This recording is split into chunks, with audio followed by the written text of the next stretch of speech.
Si Nathan, isang lalaking may pusong bakla, ay lumaki sa simbahan. Palagi siyang naroon, nagdarasal, nag-aalay, ngunit sa likod ng kanyang pagiging masigasig, mayroong isang lihim.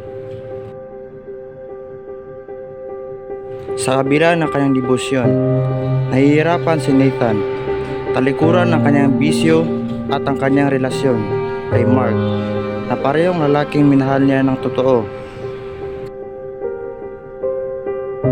Ang Diyos ay lagi handang magpatawad, ngunit kailangan buo ang ating loob na talikuran ang kasalanan.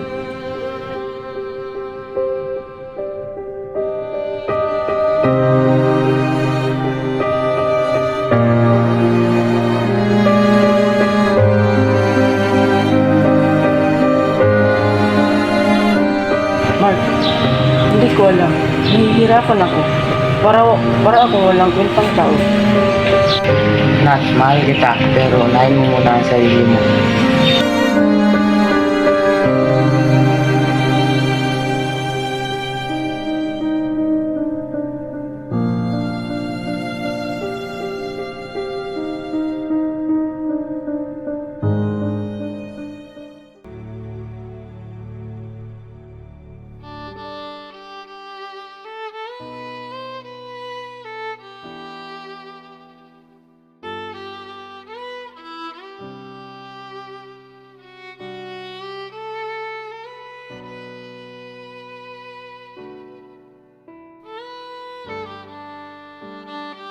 Bakit parang nag-iba ka?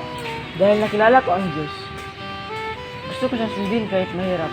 Mahalaga ka sa akin pero kailangan ko siyang unahin.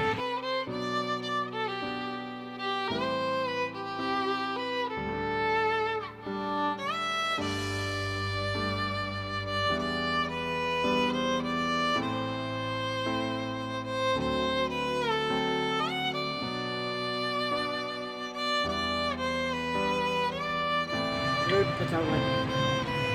Alam ko, ulit-ulit ako nadapa. Pero gusto ko magbago. Tulungan niyo po akong piliin kayo.